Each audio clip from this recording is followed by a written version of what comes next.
Okay guys, welcome back to the channel. We've got special guest Scott Cowx in the house again. Thanks for having me back. It's been a bit. Got a little bit of sun on my You've face been traveling, while I was away, so yeah. Nice to be back though. Into rub it in, isn't he? Into rub it in. We're sitting here, pasty as can be. So we're on lesson 3. Yes. Obviously there's been some in-between time, but lesson 3 with Scott in the house physically is today. So we're going to get working on your swing first, Ian. Where do you feel like things are after practicing? Really, you've had about a month to practice since we saw Scott.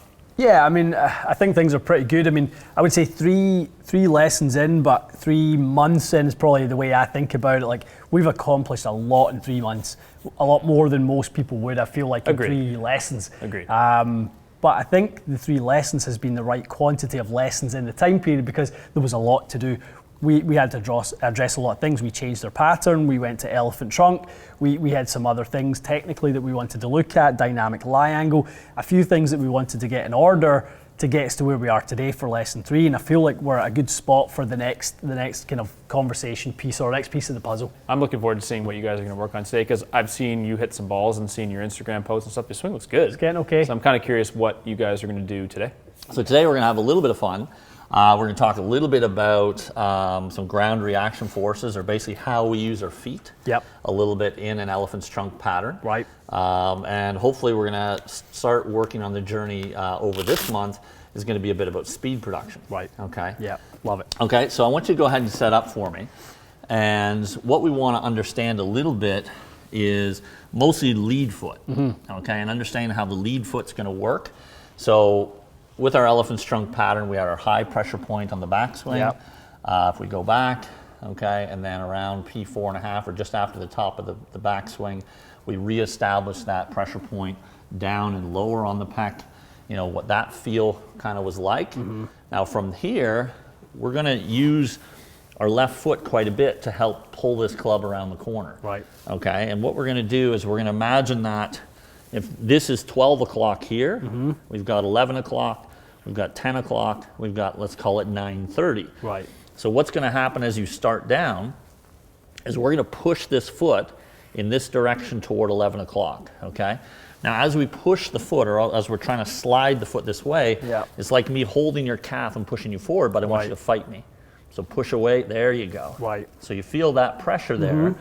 So that's what we call a shear force across the ground, going toward 11 o'clock. Right. Okay. Now here the trick is, as the club comes down though, that shear force is going to change from 11 to 10 to 9:30. So almost like it's pushing. Correct. That way. And the analogy I think, which is awesome, is sort of like opening a pill bottle, right? We're pushing the pill bottle down, we're turning it about a quarter of a turn, and then it's going to pop up, right? And that's kind of what we want that lead foot to feel like, especially in an elephant's trunk pattern. So what we call the horizontal torque, okay, this is horizontal torque, is more prevalent in this pattern than, let's say, Matt's constant radius pattern. We'll talk about his pattern a little bit later. Okay, let's do that again, but I'm going to give you a little drill here. So I'm going to put pressure on your calf, and I'm going to push it forward, but I'm going to move it as you start down. Okay. And we're just going to get the feel of this. So we're going to bring this up. So we got high pressure point, low pressure point. Okay, I'm going to push you this way, fight me. Now, as you bring the club down slowly, I'm going to start to push this way. Okay, keep coming, and right there, you feel how everything starts to push up and back. Yes, definitely. And that's because that shear force went from 11 around the corner to 9:30 and popped up. So you felt this thing go 11, 10, 9:30. Right. And that's where you start to see the extension.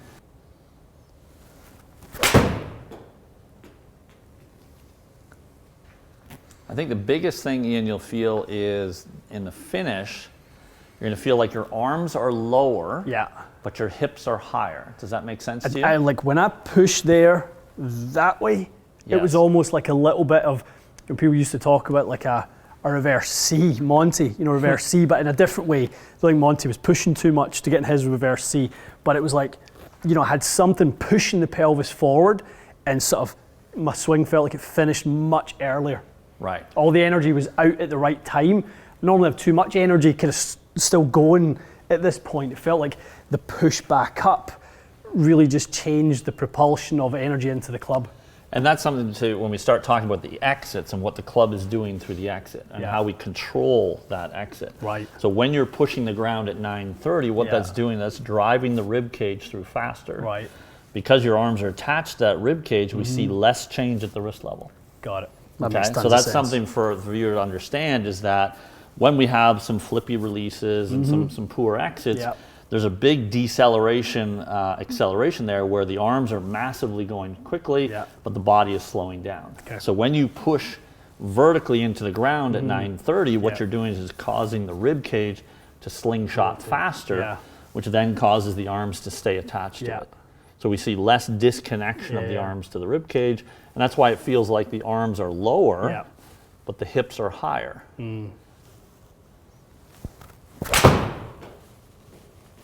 Looks good. It's got a different look to it. Bit of a different sort of finish. You look very sort of structured and compact.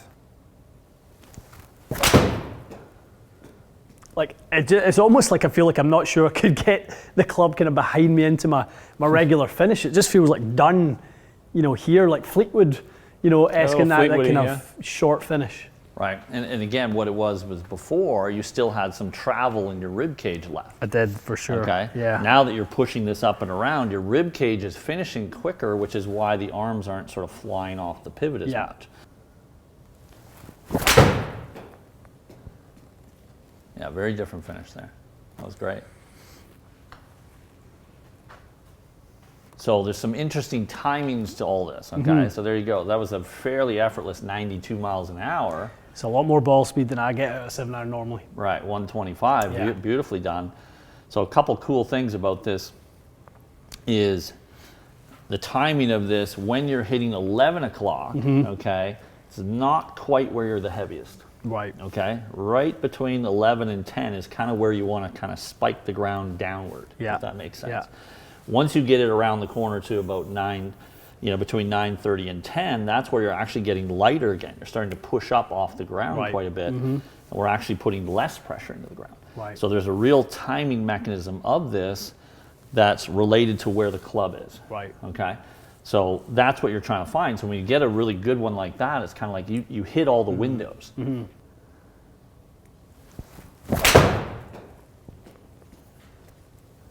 Okay. Now, I think you did 11 and 10 really well, but I don't think you spiked 9:30 very well. Definitely didn't.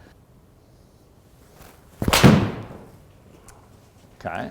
Now, I actually liked that one better. I know the contact wasn't great. So a good way to think of this is when you feel that second pressure point engage around P4.5, that's the point where you should be into 11. Got it. So that's the exact same point. So you're getting this to here, but you're also feeling 11 o'clock exactly the same time, and then you're ripping this up and around the corner. Interesting. Okay. That makes sense, Much, much, much better. Nice there, yeah. So you feel how that I could feel it fall behind me a little bit there, Okay, very nice, very nice.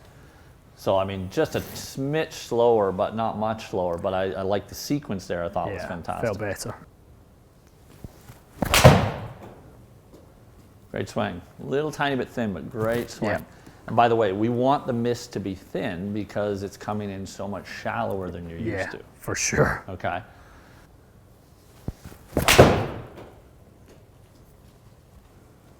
That's it. Starting to feel a little better for sure. That one spiked a little in speed. Yeah. That's nice. What were you seeing in your practice, like 88?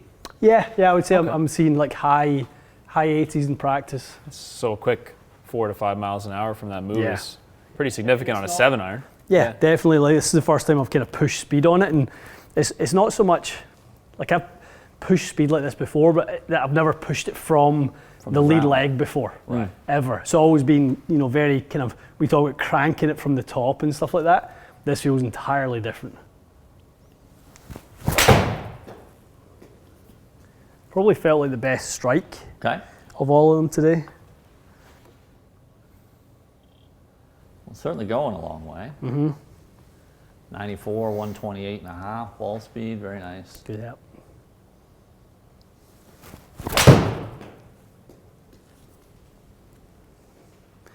Like that feels like what a miss should feel like. Right. Like a little low in the head, but that felt good, that one. Like I feel down in the push for longer before coming back out. Exactly. It's not definitely not just a reactive push. Right. Stay in it for longer as you rotate and push back up. Right. Now, the reason, by the way, like one of the questions I'm sure the viewer will have a little bit is why aren't we talking about the right foot? Yeah. Okay, and the reason is very simple, is that most right-handed golfers overuse the right foot. Right. So the numbers are actually quite interesting. Your left foot has to do 1.6 times the work of your right foot in that downswing to not early extend. Right. So most players are just pushing off of their right foot all the time, using primarily that as a power source, and they don't really use the left. That causes early extension. Yeah. Okay. Yeah. So that's why we're going to try and ignore the right foot to a certain extent at this point, and really focus on how we can produce the speed, but also the consistency by using that left foot. Got it. Okay, cool. So I mean, it's good. What I think is so good about it, it's almost like to move the next 3, 4, 5 steps forward, you've got to go back a couple. When you're adding speed? Yeah. Looking at those things like angle of attack, the lie angles being like 1 to 2 down, which is a huge win compared to being 5, 6 toe down. Definitely. But it's like, okay, we've got work to do, because as we need these other components, we're going to have to rely on better movement patterns, because I was probably relying on it being slow 100%. to do it well. Right, and exactly. And I think, one of the things that people need to realize, I see about every 5 miles an hour that you go up in speed, your timing and your fundamentals change slightly. Okay, so because there's more gearing going on as your body stretches and fires a little bit differently, the timing of all that changes. So which is why the longest hitters generally look, have stronger grips and they're more open at impact. Shorter hitters have generally weaker hips, grip, and their hips and shoulders are more squared out at impact. Okay. And a lot of it's just reaction to how fast everything's moving. So as we push this around the corner, path and some of those things will change a little bit. Like you said, at slow speeds, we can control that lie angle number quite nicely. Getting it toe up every time. Now we're seeing it closer to 0 all the time as we start to pump up the speed into this. But really good stuff. I would expect, honestly, in the next month, I'd love to see you get that to about 95, 96.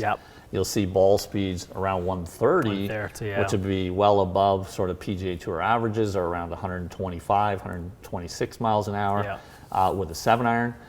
Love it. Excellent. Nice. All right. Thank you, pal. No problem. Yep, good lesson. Cool to see that you added, that 5 that you were looking for within 15 minutes. Yeah, it's definitely You're there, capable. pushing in the right parts, and then it's okay pulling it back and going, okay, we can do it, but do it right. Do it the right way. I mean, considering this is the first time that you've worked on that sort of braking motion. Never ever felt that. I've heard people talk about it.